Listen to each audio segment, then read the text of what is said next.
Hi, my name is Debbie. This is my first video blog entry about PCOS. I was diagnosed when I was about 13 or 14.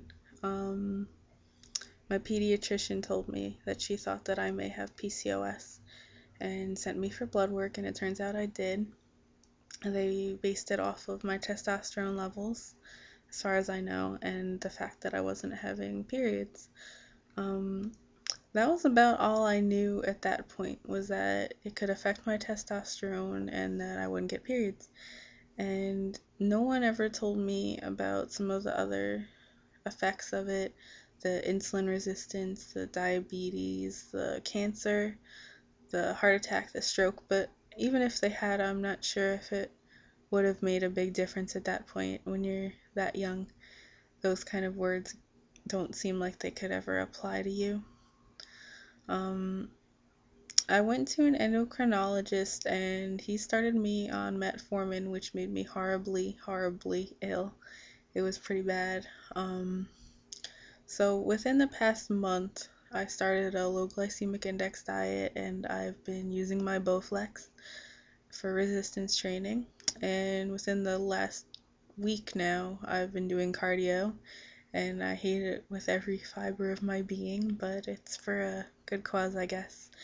I really do want to get better, so it's worth it. Half an hour a day is worth it. The hardest part about having PCOS for me right now is dealing with the unpleasant physical symptoms, the hirsutism, the weight, the acne. All of that stuff is just really horrible and makes you feel, well, it makes me feel ugly. And to get rid of that, I don't even know. I think I would be a really different person. I don't know, maybe happier. But part of all of this is really learning to accept yourself and say fuck everyone else, because no one else understands what you go through on a day-to-day basis. They can't even begin to understand it. So fuck them. I got this. I lost 11 pounds so far, and for a month that's kind of discouraging. I was hoping it would be more. I set a goal for myself to lose 20 pounds in a month, which I know is kind of high, but I thought for the first month that I would be able to hit that. I'm hoping that the reason I haven't hit it is because I'm replacing a lot of fat with muscle, but who knows, I hope so. I'm going back to the endocrinologist on Monday. Today is Friday. And I'm hoping to either get a new insulin resistance pill or at least an anti-nausea medication so I can keep taking the metformin, because it did work for me. I did get my period the first week. So either of those alternatives would be really great right now. I think the hardest part for me this week with sticking to the diet and the exercise was because it was my 21st birthday on Monday, and I've been wanting to drink, and that's really not part of the diet at all. I did have a couple drinks on my birthday. Actually, I did even go off my diet on my birthday, and the next day I felt like crap, and I was like, how did I eat this stuff all the time? My stomach hurt, and I felt bloated and just disgusting. And it's amazing because I didn't realize how much better I felt until I went off my diet again. And that was a big wake-up call, I guess, that I really need to stick with this. And I feel confident that I can.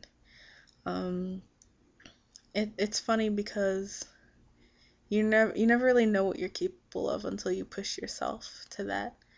And I sound so cheesy. This whole next part is gonna sound really cheesy. I'm just warning you now. Even since I started all this diet and exercise, like, I feel better physically, but I feel better mentally too. And I feel more confident, like I can do something and stick with it, and that gives you a lot of confidence, and that's really one of the best side effects of this whole thing, has been the raise in self-esteem, because I definitely needed that.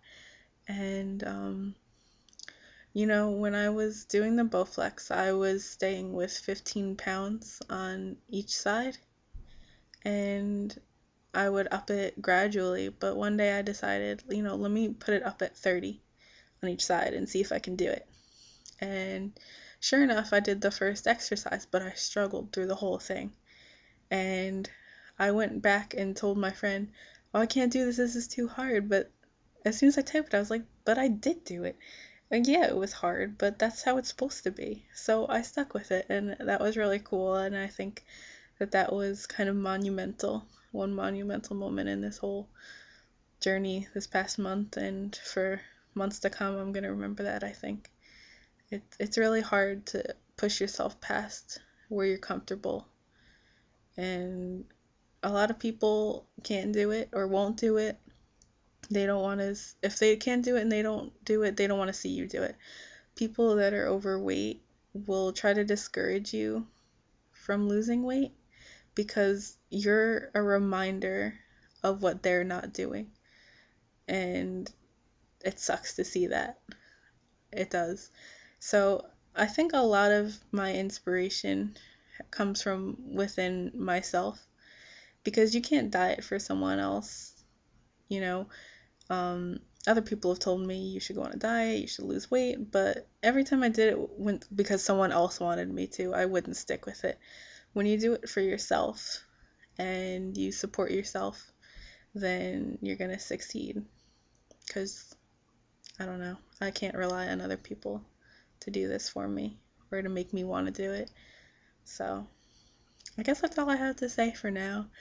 I'm not sure if that was any good. It was probably a lot of rambling. I tend to not stick with what I'm talking about for too long and I hop around, but hopefully you understood everything I wanted to say. Leave me a comment or something.